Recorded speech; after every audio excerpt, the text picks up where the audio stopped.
ही बघा काटवेलची भाजी आहे, ही रानभाजी आहे आणि ही आम्हाला आमचे बाजूचे चंदू भाऊ आहेत त्यांनी आमच्यासाठी आणली आहे. कडे कोपऱ्यात भेटतात ती. तर अगदी दरवर्षी जर आम्ही जेव्हा इथे असतो तेव्हा ते आमच्यासाठी आणून नक्कीच देतात. आणि ही भाजी बघा अशी असते. तुमच्या इथे काय बोलतात मला माहिती नाही, पण इकडे मला असं वाटतं की काटवेलच बोलतात. तर मी ही रेसिपी तुम्हाला करून दाखवायचा मी प्रयत्न करेन. हे बघा आता ह्याची मी रेसिपी करून दाखवणार, मी माझ्या पद्धतीची करणार म्हणजे. आणि ही अक्षरशः एवढीशीच भाजी, याच्यापेक्षाही कधी कधी कमी असते. मी ते आमच्या इकडे बाजारामध्ये गावठी शेतकऱ्या मावशी येतात त्यांच्याकडून मी घेते. 50 रुपयाची एवढीशी भाजी असते. आणि ही भाऊने आम्हाला जंगलातून रानातून आणून दिली आहे. तर मग चला, तर मग मी दाखवते ही माझी पद्धतीची भाजी कशी करायची. हे बघा ही भाजी मी कापते. अगदी कारल्यासारखी दिसायला आहे भाजी बघा. आणि थोडीशी कडवटही असते ही भाजी. हे बघा, आणि बी देखील तशीच असते कारल्यासारखी त्याच्यामध्ये. हे बघा, तर हे कोवळं आहे त्याच्यामुळे मी काय काढणार नाही. जर जास्त जून असेल, हे पण एवढं काही वाटत नाही मला वाटेल, तर जून असेल तर मी हे काढणार ह्याच्यातलं बी. आणि ह्याचे अगदी असे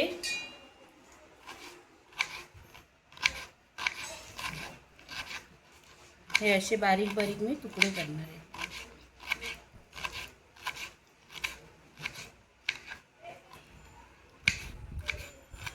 कोवळी आहे, छान आहे भाजी, एकदम कोवळी आहे. ह्या कधीतरीच भेटतात आपल्याला, पावसाळी भाज्या असल्यामुळे पावसातच भेटतात खायला. हे बघा कारल्यासारखंच असतं. हे जून आहे म्हणून हा कलर आला, हे एकदम कोवळं आहे. तर हे हे बी मी काढून घेईन सुरीच्या ह्याने. असं हे बी काढून टाकायचं आतलं, कारण ते खूप कडक आहे आणि शिजत नाही. मग ते एकदम कडक झालं ते.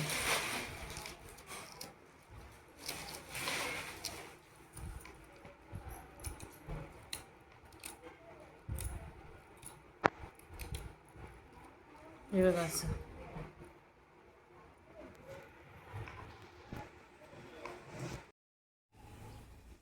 हे बघा मी भाजी करायला घेतली आहे. हे बघा भाजीसाठी मी पहिला कांदा कापलाय, मिरची, टोमॅटो आणि लसूण आणि हे जिरं. तर मी दाखवते कशी करायची, माझ्या पद्धतीने मी दाखवते. मी आता ह्याच्यामध्ये तेल टाकते.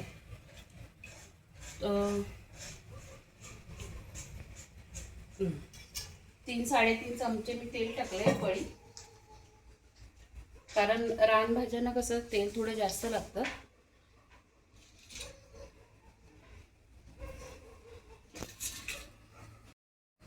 हे बघा ही मगाशी मी भाजी कापून ठेवलेली होती, पाण्यामध्ये ठेवली होती मी थोडा वेळ. मग ती धुवून मी फोडणीला देताना टाकणार आहे. आता तेल गरम झालं आहे तर मी प्रथम त्याच्यामध्ये जिरं टाकलं. जिरं थोडंसं तडतड व्हायचं, मग मी लसूण टाकलं आहे त्याच्यामध्ये.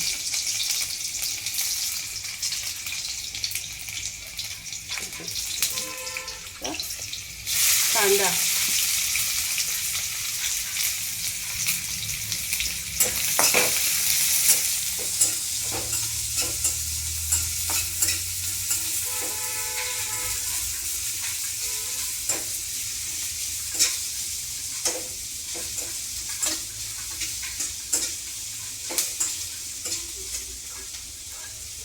कांदा देखील मी थोडा जास्त घेतला आहे, कारण रानभाज्यांना कांदा जास्त पाहिजे. मिरची टाकली मी आता.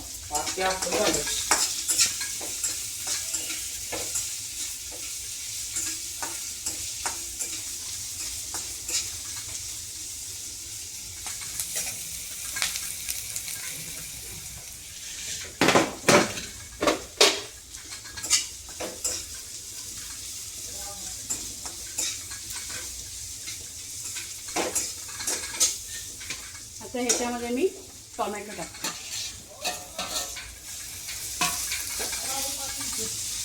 तुम्हाला हवं तर मसालाही टाकू शकतात, काही लोक मसाला तो टाकतात, पण मला मिरचीच आवडते. हे बघा, आणि हळद.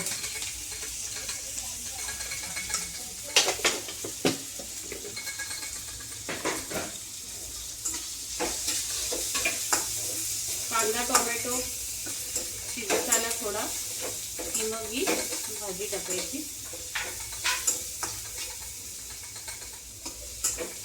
थोडा हे नरम करायसाठी मी त्याच्यावर झाकण ठेवते. कांदा आणि टोमॅटो थोडा नरम होण्यासाठी मी ते झाकण ठेवले. त्याच्यानंतर मग मी पाण्यामध्ये टाकलेली भाजी त्याच्यामध्ये टाकेन कढईमध्ये. बघू आता.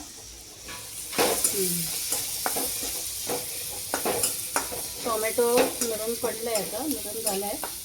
तर मी आता ह्याच्यामध्ये ही जी मी भाजी कापून पाण्यामध्ये ठेवलेली होती ती मी आता कढईत टाकते.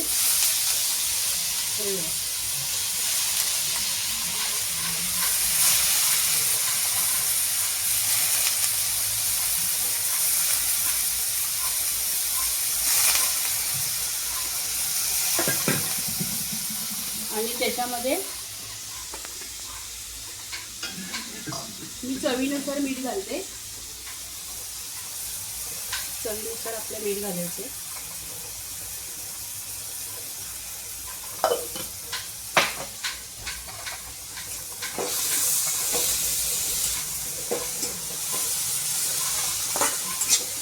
या भाजीत पाणी मी घालणार नाही आहे, ती वाफेवरच शिजायला घेणार आहे भाजी, कारण ही कोवळी आहे. आणि जर पाणी घातलं तर एवढी भाजी टेस्टी होत नाही. ॲक्च्युली वाफेवरच्या भाज्या छान लागतात, आणि ही जास्तच कोवळी आहे भाजी, त्याच्यामुळे ही शिजेल वाफेवर. तर मी ही भाजी आता वाफेवर ठेवून देते. अजून एक हे घालायचं राहिलं आहे पदार्थ त्याच्यामध्ये, म्हणजे ते मी नंतर दाखवते. मला घालायचं भाजी शिजल्याच्या नंतर मी दाखवते. चला तर मग आता आपली भाजी हे बघा झालेली आहे. केवढा कांदा आणि भाजी, कांदा भरपूर टाकला तरी पण बघा, हे बघा शिजली आपली भाजी, मस्त शिजली आहे, एकदम मेल्ट होते चांगली ती.